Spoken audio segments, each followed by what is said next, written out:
Good afternoon, everybody. My name is Anna Rowan. And I'm Treacy. What we're going to do in this session is we're going to demonstrate how to help your coachee identify hidden blockers to help them to achieve their goal. So it's discovering the real goal, and it's based on Lahey and Keegan's immunity to change. What we'll also do is we're going to touch on Marshall Rosenberg's insights on achieving and meeting our needs. So how are we going to do this? So first of all, what we're going to look at is we're going to look at some of the insights that Lahey and Keegan give us on immunity to change. Then what we're going to look at is Marshall Rosenberg insights on our needs and how important meeting our needs is for us. Glenn and I are going to do a demonstration together. And after this, we're going to ask you to think about something in your own life that you'd like to change. And we'll go through Lahey and Keegan's change map to see if it can help you. So let's kick it off. Keegan began a talk that he was giving on immunity to change with the following story. He asked the audience, if there are 14 frogs on a log and 3 decide to jump, how many of them jump? And I'm trusting, Anna, that the answer is not 11.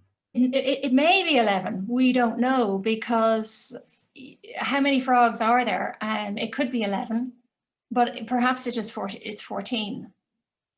And what Lahey and Keegan were really intrigued about was that there is a mysterious place between our intention and our behavior. And they had a really sort of a deep desire to explore this space between intention and behavior. And they came up with their model of immunity to change. So with immunity to change, just to give an outline about what it's about, where a coachee is clear about their desire to meet a goal and they're committed to achieving the realistic goal, yet they're not achieving the goal. And I think as coaches, we've all been in that situation where we're working with the coachee who's very clear about their goal, but they keep on using their excuses such as, I'm too busy, there's nobody in my team who can step up to the plate here. And they give lots of examples of where they're continuing with behaviors that are working against them achieving their goal.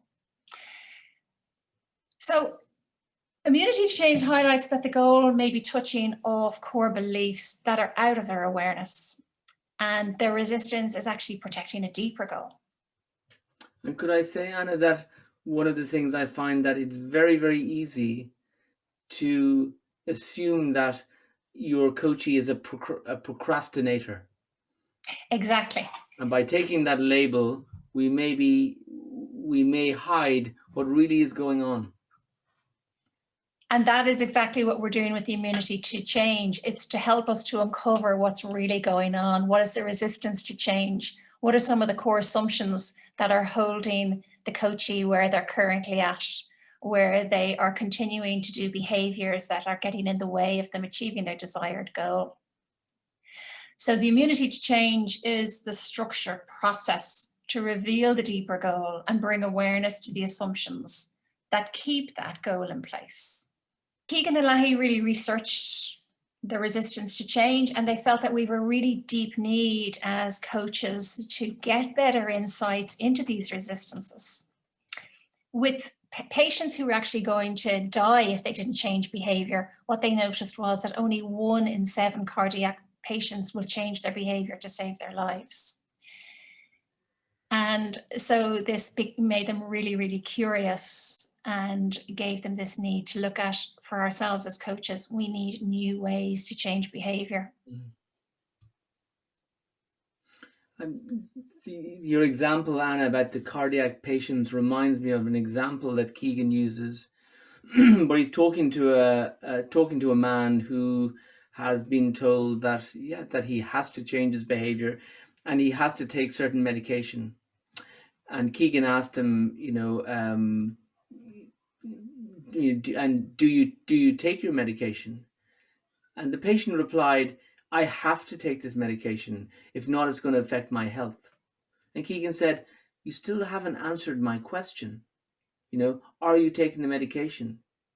And what it was revealed was the patient wasn't taking the medication. And the blocker for the patient was that taking the medication was admitting to himself that he was sick. Yeah, he felt that at the age of 55 or whatever, he should be leading the life of a young man. And by taking this medication, it was putting another 20 or 30 years on him. And then he realized that this assumption was actually going to end his life. Yeah. And it's a great analogy in relation to hidden commitments that we all have in relation to particular goals that we want to achieve. So we can use the change map to help us to identify what are some of those hidden resistances that we have, and how do we bring them to the fore so we can look at them and change that assumption. And I think there's also something about the word resistance that maybe for our coachees, we want to support their resistance as something that is wise in them. Wise, but perhaps outdated. But there's a certain wisdom to their resistance. Say a little bit more about that, Glenn. Thank you, Anna, for putting me on the spot there. It's very, very common that we kind of shame and criticize ourselves for things that we are doing. If we take a different perspective, that in fact, because of our life experience, because of our development, as adults, that we have these learned behaviors, and these learned behaviors was the best that we could do at any particular time. So Gestalt would call this a creative adjustment. The moment we take a view that there's something wrong with our resistance, in fact, I think what we do is we strengthen that resistance, and we also employ the type of critical thinking that we all know doesn't bring us anywhere. Yet it is a feature of being human, our critical thinking. So it is to try and reframe this, and we'll see how Marshall Rosenberg took a particular view that does help us to try and see resistance in a different light, in a more compassionate and gentle light. Okay, so bringing the shame into it would help us to understand why some of that resistance is very deep inside us. Yeah. Okay. So Glenn, I'll invite you now to tell us a little bit more about Marshall Rosenberg nonviolent communication. Okay, thank you, Anna. So Marshall Rosenberg was a clinical psychologist who was fascinated by what caused violence, and by violence he really he mostly meant violence in our expression towards others, and our expression towards ourselves, our own internal dialogue, which I think we've just touched on, and he emphasized the importance of something called needs. We need to be careful here, because this is a word that we use in a variety of different ways in the English language. I need you to, it can be a demand. I need, can sometimes conjure up a sense of being needy, which has a kind of a sense of being kind of weak. So for Rosenberg, his view was that everything we're doing, every thought we have, every feeling we have, is somehow the result of us trying to meet a need. And these needs are they're a little bit like values, but they're wider than that. And in some sense, what we would consider actions, Rosenberg would have called these strategies. So what are the things we do to meet the need? And very often we see with our coachees that sometimes we and they are jumping over the need straight into, and what are you going to do? And Glenn, can I ask you to give us an example of a need as opposed to an action? Yeah, well, I mean, a very simple. Let me. Well, I mean, a very simple one is something like um, kind of a need for. Um, I'm thinking of something around food, like a kind of a need for sustenance. So that doesn't so I may recognize, says, yeah, I'm I have this feeling of, hunger, so I've a need to kind of resource myself with food, but that doesn't imply in any way how I do that. There are a massive variety of ways I can do that. I can make myself a sandwich. I can go out to a restaurant. I can pick up the phone and order a takeaway. Um, so so we try to be slow about going to what will I do, because what will I do is often a kind of a pattern or a habit. Another example might be, say, I might have a kind of a need for purpose, you know, and again, that's a very individual, your need for purpose, my need for purpose, the person who's watching this, their need for purpose is all going to be very, very different. So it's that we take time to kind of really think, well, what is it that will meet my need for purpose? And often what we can do is we can hold ourselves in a kind of a place where we allow there to be many more possibilities. We're not kind of jumping into, well, my friend said I should become a teacher. And kind of say, well, does that meet your need for purpose? It's also something kind of visceral. It's not a thought, a need. It's something that kind of, when you hear it, you think, yeah, that's important to me. So that, maybe that is a good way. It's a quality that's important to me. So while you're saying that the hunger is not a need. Well, I'm saying how I meet it is the strategy, and the strategy will meet the need. And what's kind of key in terms of needs, and this can be demonstrated with a group of people. There's no theory behind this, but when my needs are met, I tend to feel something that is a comfortable emotion. And when my needs are not met, I will feel something uncomfortable. So note that I'm not interested in getting into positive and negative emotions, because I think that is, again, just a route towards shame and self-criticality. It's trying to say, well, I shouldn't be feeling this. So where this is really powerful is when I'm feeling something uncomfortable, I just know that there's some need of mine that's not being met. So I don't get attached, and I don't kind of stick my head into the emotion. The emotion has become a signal for me. And I think what we're going to show people, with the immunity to change map, is that there are needs attached to the goal we're trying to meet, and there are also needs attached to our blockers. So this is useful in trying to hold our blockers with more lightness and curiosity, and not, again, getting stuck into, oh, here I go again, or I think I understand why that is. Once I identify a need, now what is really powerful about coaching is it opens up that space for me to think, and how will I meet this need? And we'll see how this unfolds through the immunity to change map. And maybe, actually, Anna, if you could bring up the next slide.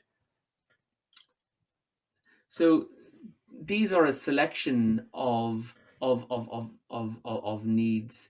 Rosenberg called them universal human needs, because these transcend culture. You kind of you bring this to, any demographic or any country or kind of social norm, people recognize these and as needs, and in some sense we have a need for all of these, though at any time certain needs tend to kind of come to the fore. The other thing about these needs is there's nothing good or bad about any of them. So, for instance, if you tell me, Anna, that you have a strong need for belonging, and I tell you that I have a strong need for freedom, we're kind of unlikely to kind of argue the point, because you're inviting me to recognize something about you, and I'm inviting you to recognize something about me. But the moment you tell me about what you do to meet your need for belonging, and the moment I tell you what I do to meet my need for freedom, we can then argue about whether that's the right way to do it. How might that come across? Like, how would I typically communicate to somebody my need for belonging if I didn't really recognize that the belonging was my need? Can you say that again for me, Anna, please? So let's say I have a need for belonging, but I don't really recognize it in myself yet. What I do recognize is that there are some sort of emotions or behaviors coming up in me that I want to get a better handle on. What might some of those be if the underlying situation is that I have a need for belonging? Yeah, well, that's a great question, and brings us really into coaching. So if you were a coachee of mine and you came and you described how you were feeling, and you might describe a situation where you felt you were a little triggered, and I suppose intuitively I might start to kind of guess what your need might be. There's an element of the Goldilocks here. It's, I may kind of say, well, Anna, it sounds like I wonder, is it a need for companionship you have? And you might feel, yeah, kind of like that, but not so viscerally. Companionship is close, but it's not on the spot. And the thing about guessing a need is I'm not trying to get it right. I'm really offering you something to taste and kind of giving you the opportunity to say, yeah, maybe, but and by a kind of a process of exploration, I might have a sense of, well, it's something about people. I might think about the trigger. I might ask you to describe the emotion a little bit more. And I suppose being held in a space where you are probably less likely to be self-critical, you may touch on the belonging yourself. So it's very, very analogous to how coaching works. Is that we're holding a space where someone can explore without maybe shutting down or getting into their patterns. And some of these, belonging is such a core need. There are certain needs that are really, I think, I wonder, is it on here? But in some sense, it is just below belonging. So much of this comes around to some sense of safety. Does that help you? So as a coachee, Yeah. if it helps me to understand that a particular behavior is coming about because of my need for belonging, that helps me to make better sense of what comes up for me when I'm in a situation where I feel I don't belong, and how that differs to when I'm in a situation where I'm confident that I belong. Yeah. And with your coach, to explore different strategies, different ways to we'll see this idea of the kind of almost the experiment, different things to try out, to see, well, could my sense of belonging be met in a different way? And in many ways, Anna, you know, the first thing I might do is I might slide across the table a page with these, and ask you to say, well, what grabs you? And I have found that to be kind of a remarkable aha moment for people to just actually look at the words. I tend to have these on cards that I would put on the ground, and maybe ask the coachee to walk around these and to just say, what's grabbing your attention? And typically what's grabbing their attention is something that is important for them, but maybe slightly out of awareness at that point.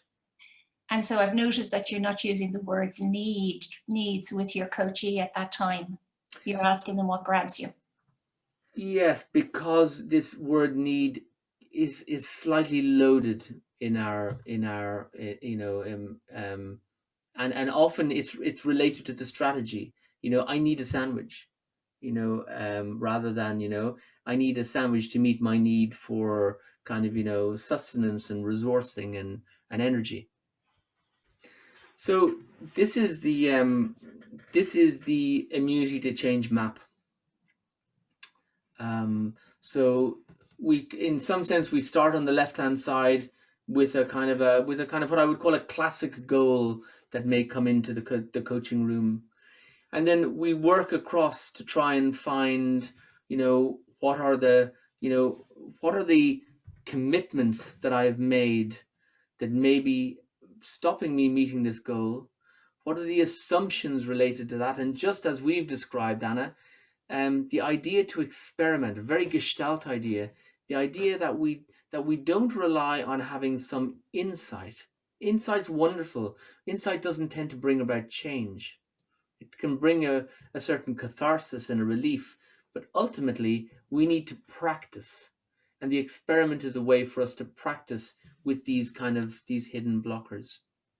When you say it's a Gestalt idea, can you expand on that slightly? Gestalt is one of the few kind of modalities that emphasizes the need to practice. I think, to use your example, Anna, you may have an insight that belonging has been something that is particularly important to you, and you may have some sense in your history and experience of why that is, and that's wonderful. But it tends not to bring around the change. People come to us for change. There's something they want to change, and we can do a lot of awareness raising. And awareness raising is the foundation for change, but doesn't necessarily bring about the change itself. So the idea with experiment is that we actually bring this insight and we bring it out into the real world. So if someone like me, who can be quite introspective and quite heady, it could be very easy for me to spend all this time internally. But change is only going to happen when I bring this out into the world. So the experiment is, how can we do that? And also we can experiment.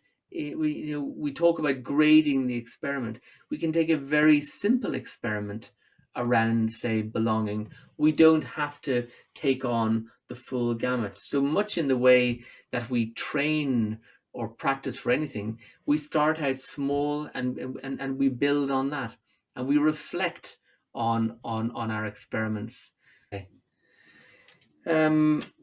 So what we're going to do for you, our viewer, is I'm going to take Anna through the immunity to change map, with a real example, and we'll do our very best to kind of highlight, the kind of the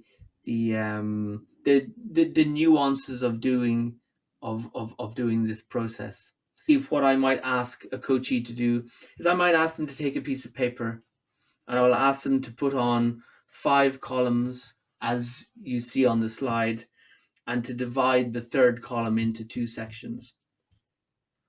And ideally, I would ask the coachee to do the writing on their map. So they would write down their goal, they would write down what they're doing and not doing, because somehow that there is ownership of the awareness, the insights, the behaviors. However, sometimes, if I felt that a person might be freer for me to write down what comes up, then I might choose to do that. So there is some discussion to have with the coachee about, how will they, how we can support them in working through this map. Do they want to do the writing? Do they want me to do the writing? And being careful to kind of say that there is some experience that people can have more ownership when they do the writing themselves. How would you like to do this?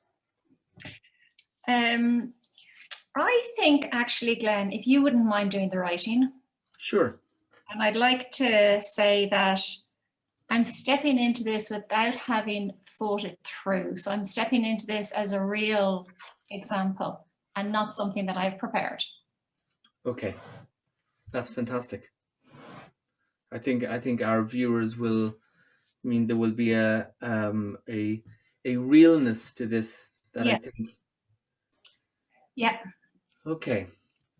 So, Anna, in terms of a kind of a goal, I would really encourage you to be as kind of really as specific as possible.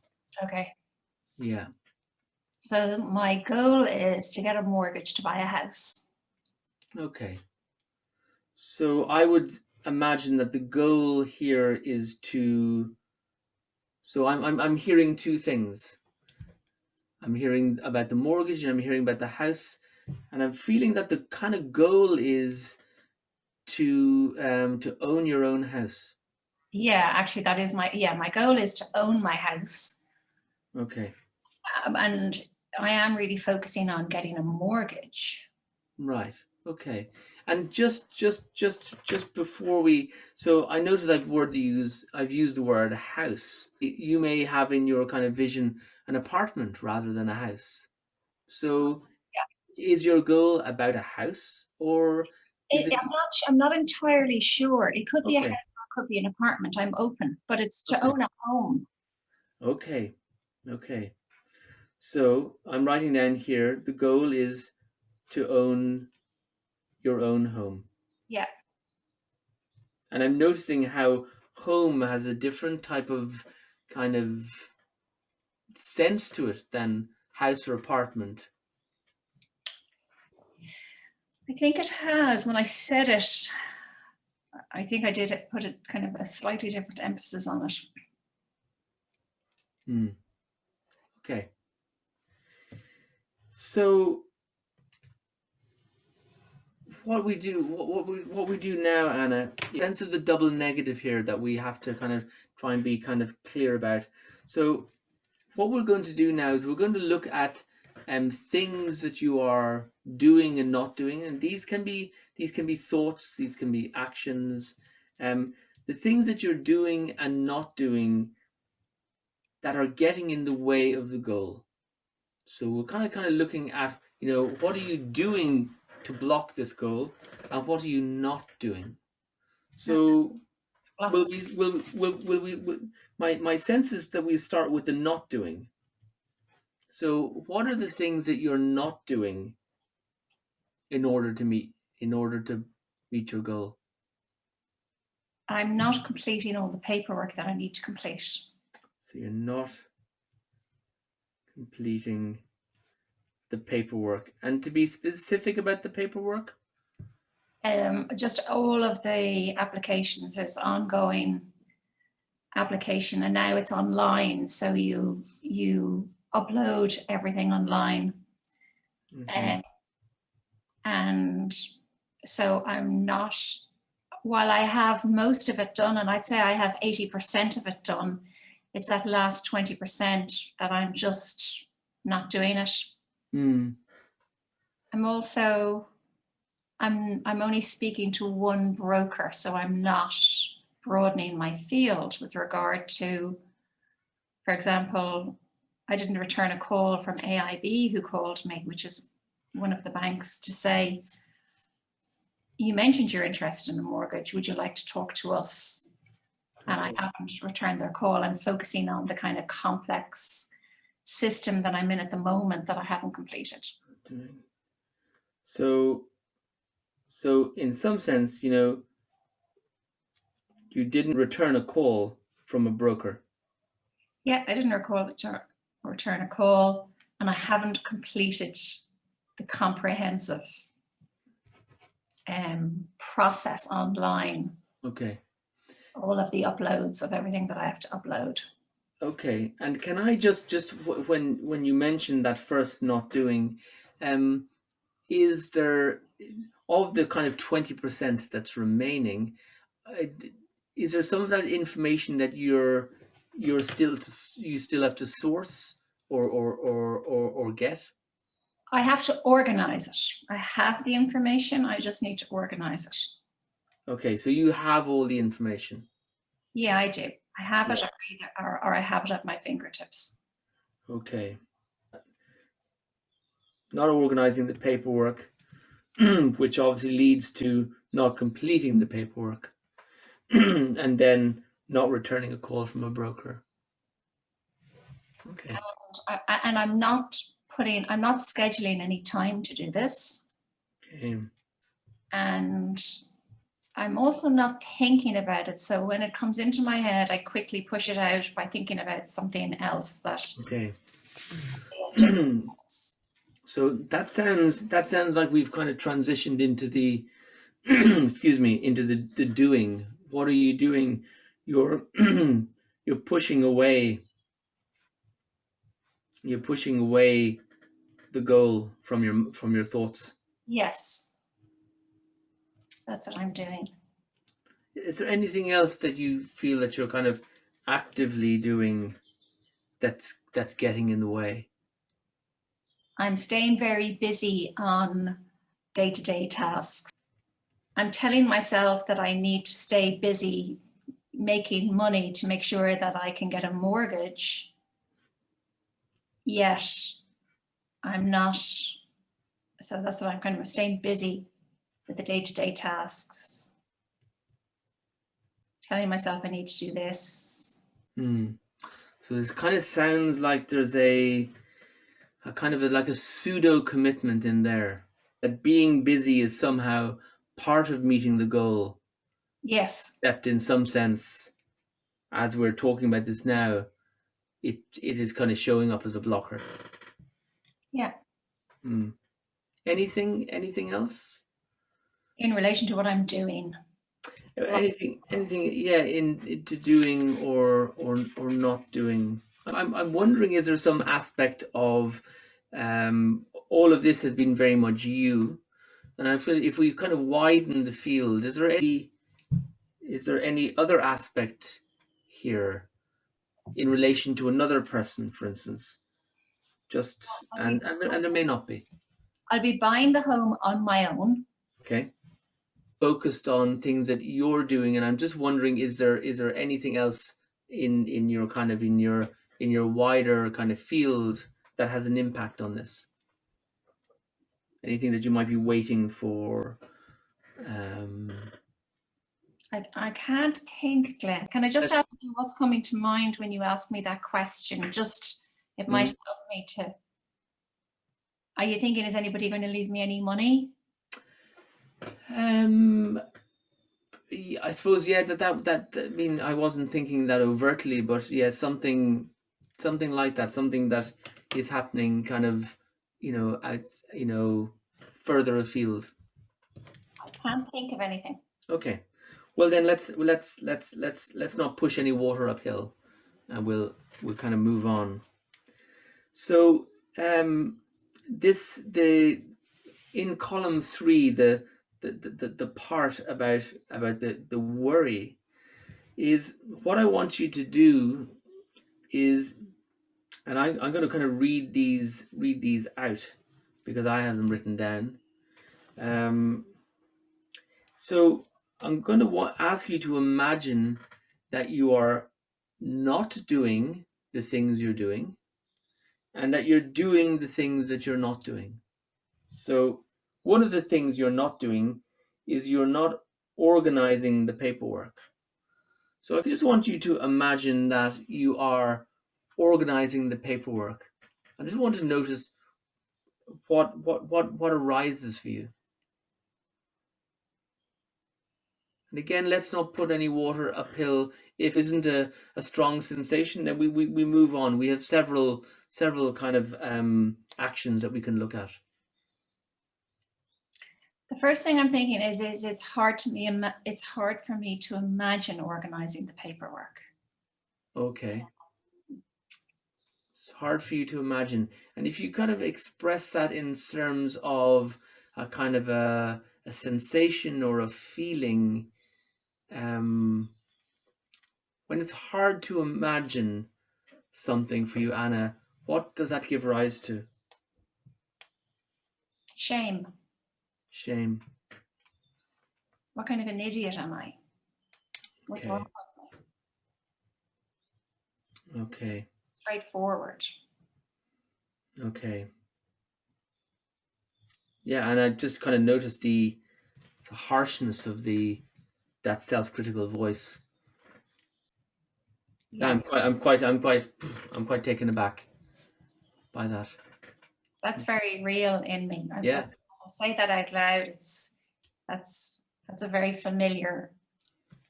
Okay. That's a very familiar message that I think I'm saying that to myself every time I think about my mortgage. Right. You're an idiot.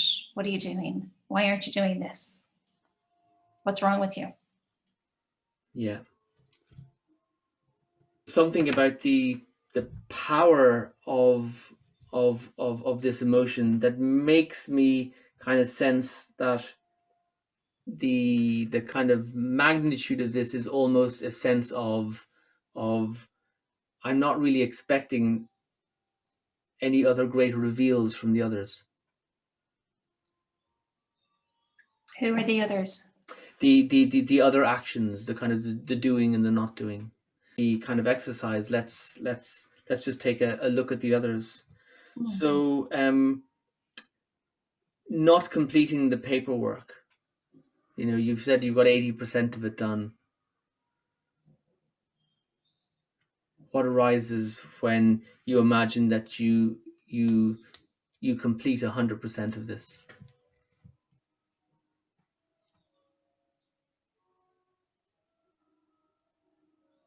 Disbelief that I'll get the mortgage. Okay. And that disbelief, if you kind of follow that a little bit, is there something else around that?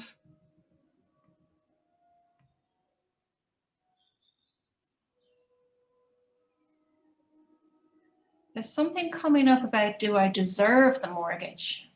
Okay. I've had a mortgage before and it was all very straightforward. I got a mortgage when I was 23. Now I'm 55. And I'm wondering, is it a case of, and also I'm panicking thinking I'm 55. Your mortgage, the older you get, the harder it is to get it. Mm. Okay. So there's that fear there of. Yeah. So that was my sense that there was a sense of fear.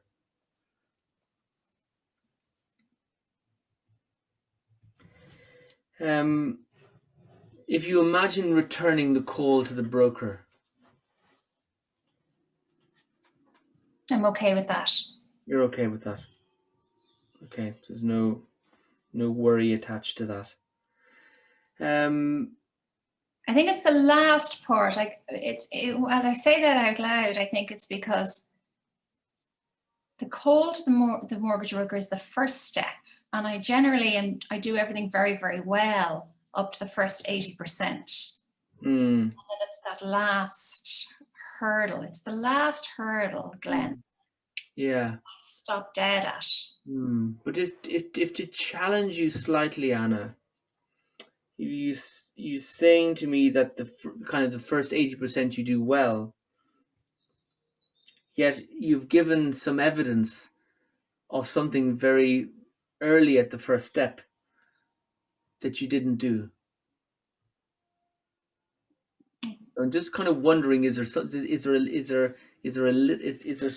little bit more here? What was that? What was the what's Um, I the what you didn't do is you didn't return a call to AIB. They rang you and said. yeah. Yeah. So I'm kind of wondering. That's true. I didn't. I'm wondering, and if I could just share what's arising for me is they've rung you and said, you told us you were interested in a mortgage. Would you like to talk? And then I see that one of the things you're doing is pushing the goal from your thoughts. So it feels like almost they came uninvited and put the goal in front of you. And I'm wondering what kind of anxiety or worry or feeling did that give you for someone to, in some sense, I would use the word confront you with your goal. Oh, interesting. Yeah, I think they did do that. I hadn't thought about they did confront me. I felt confronted with my goal. Yeah, Okay. because when I went into AIB, I went in about something else, and I mentioned the mortgage, and they said, "Oh, would you like somebody to call you?" And I said, "Yes." Mm. Then when they called me, it was a voicemail. They left a voicemail. A very nice woman left a voicemail. And I thought I must call this woman back. Mm. And there was that. But what I told myself was, I really need, I'm working with my broker. So I need to tell my broker that I'm also going to check in with AIB. So there was that little bit of, how do I do that? But I think, and I was okay with doing it because I thought, look, my priority is to get a home, and my broker understands that I need to do what I need to do. And so I can ask him the question. I can ask him the question, is it okay if I liaise with AIB directly, or how does that fit in with how you and I are doing business? I didn't have that conversation with him. And not only did I not have that conversation with him, I haven't progressed and done the last 20% for him that I need to do. So I'm kind of hearing a kind of an aspect of kind of loyalty here. Doesn't feel right, the word loyalty. Doesn't feel right, okay.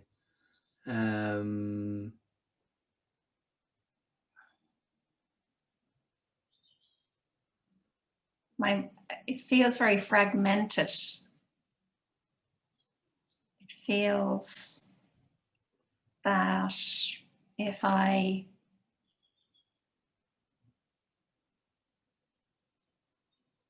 it feels it's all over the place. It's all up there, and it's not coming together in a kind of an easy, like with the broker, it's all the technology stuff. It's uploading it onto their platform. I'm not a technology person as well.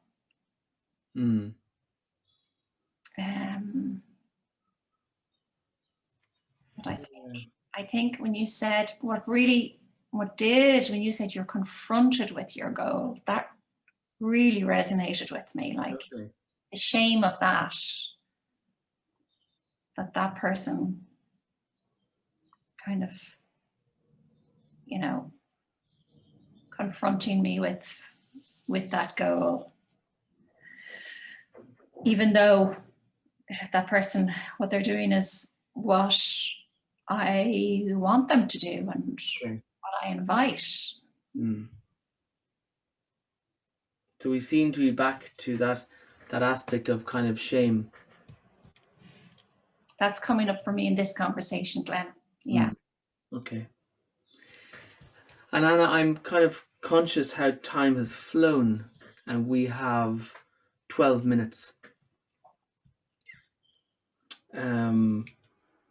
So just quite quickly to when you and there's an element of similarity in the things you're doing, pushing away the goal from your thoughts, staying busy on day-to-day tasks, telling yourself that you need to stay busy to make money. So maybe if we just take the second one, which I think has elements of the first and the third, what if you weren't to stay busy on day-to-day tasks? What arises then? Relief. Relief. Interesting. Relief, because relief is coming up for me now, because I think by identifying the shame and saying that out loud, Okay. it's kind of released something. Okay. And this is what you're bringing is a really good point, Anna.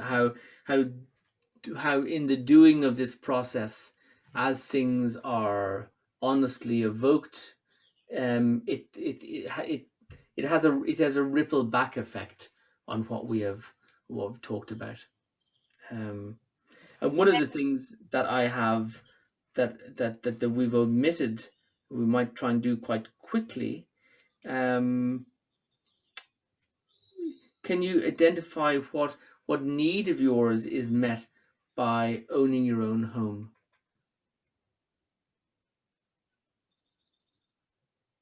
Connection.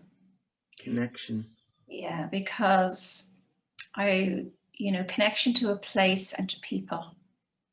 Connection to a place and to people. And I suppose belonging is connection, belonging, security. Yeah. Okay. So if we now move on to the hidden commitments, Anna.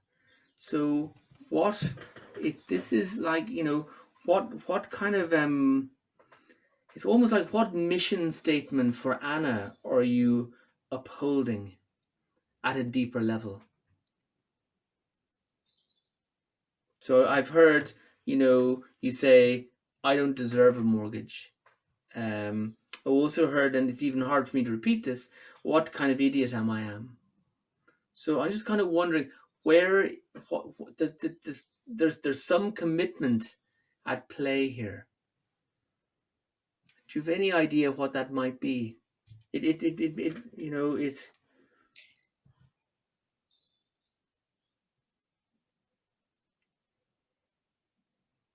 I'm not ready to settle down. Not ready to settle down.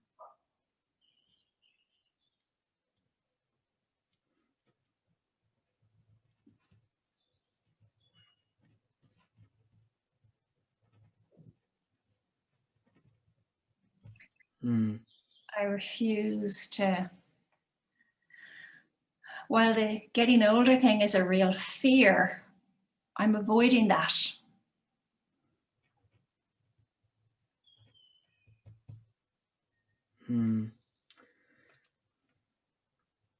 So these are my words. It's kind of,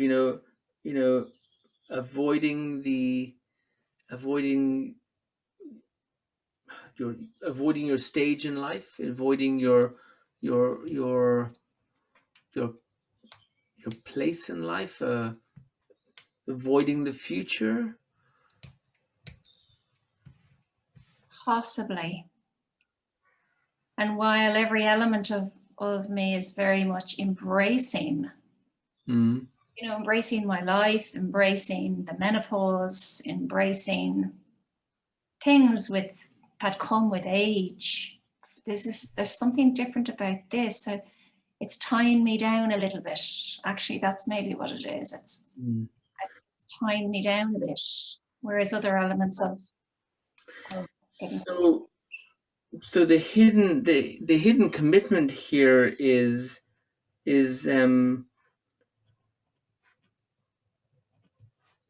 don't tie yourself down.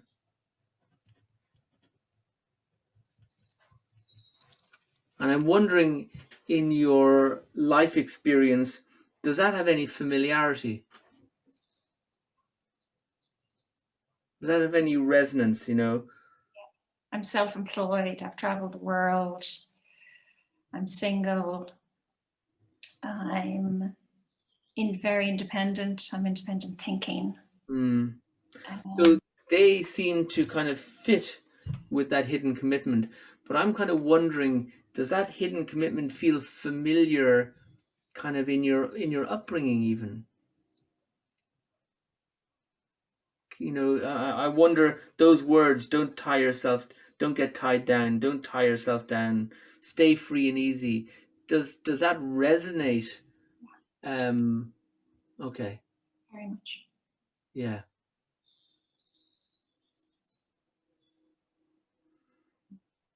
Okay.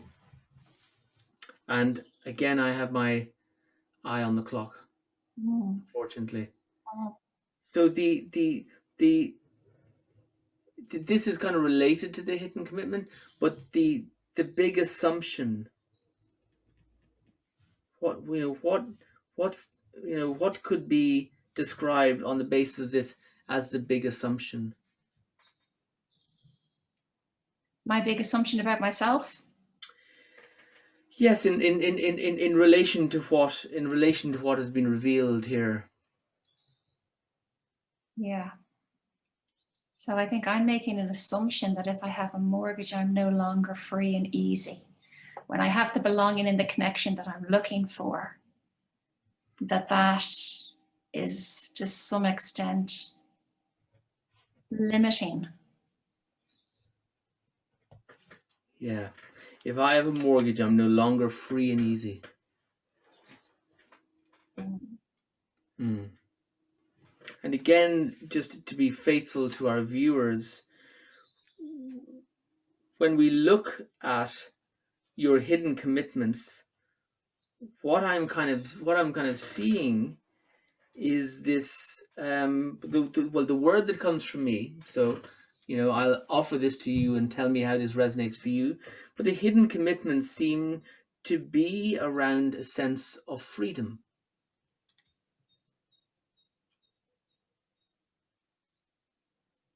That feels right. Mm. And what I want to offer you, Anna, is to see how a very human and very necessary need has brought you into feelings of shame and disbelief and fear. Yeah, that feels right.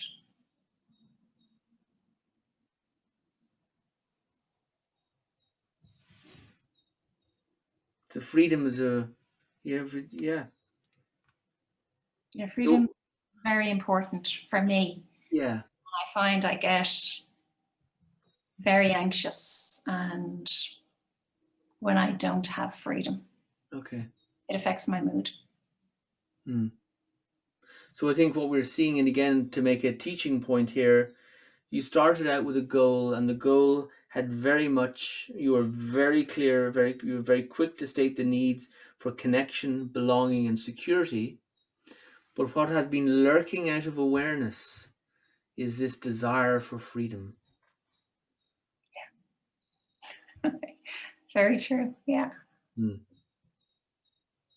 And I'm wondering, when you hear, when I play back your words for you, in light of this, what kind of idiot am I? You don't deserve a mortgage. Do they have a different quality for you now? Yeah. Can you say a little? I feel free of them. It's an interest. Yeah, you kind of, I do, yeah, I feel free of them. yeah. And I feel I have a better understanding of, Mm. and I still want my home. Yeah. Still do want my home. That's really important. Mm. But it's interesting talking through this process and how going through each part of the process helps me to uncover some of those feelings that are coming up that I'm unaware of. Mm. Yeah, and that they seem to, and it's a whole other ball game as to where they've arisen from, but we're not concerned about that. We're concerned about discovering, what is the thing that's it's out of sight that we can trace these back to, and it seems to be a need for freedom. So what I really like about this process, using kind of Rosenberg's approach, we can distill this down to something quite clear. You have a need for connection, belonging, and security, and what is lying out of sight is a need for freedom that is blocking you from achieving that. Yeah. So I see that we're on the hour. So very quickly, Anna, just to close, the SMART experiment, I don't like to think of it in so much as of what you will do, but how are you going to explore? How are you going to explore now this big assumption? I have a mortgage, I'm no longer free and easy, while recognizing that freedom's important to you. What can you take forward? Mm. Does anything come up? I think I need to process it, to think it through, and to see what lands. And I think what's really important is for me to make the space to think about it, to give that really the opportunity to land and look at it differently without feeling that shame, which immediately stops the thinking. And could I add on to that? You talk about processing it, thinking it through, making space to think about it. I would invite you to really, really tap into the importance of freedom for you. This seems to be something that is the thing about needs is they tend to often represent parts of us that really are that make us who we are. We don't try and change our needs, they just are. So this need for freedom, so do you take time to really kind of sink into that? Okay. Yeah. So in light of the clock, we hope this has been useful for you who are watching this. We invite you. Keegan and Lahey have an excellent article in the Harvard Business Review. They've all also written a book, Immunity to Change. Marshall Rosenberg's work is really captured in his seminal work, Nonviolent Communication, A Language of Life. And we hope that this has been kind of rewarding for you. Thanks, everybody, and enjoy the rest of the conference. Thank you very much. Bye-bye.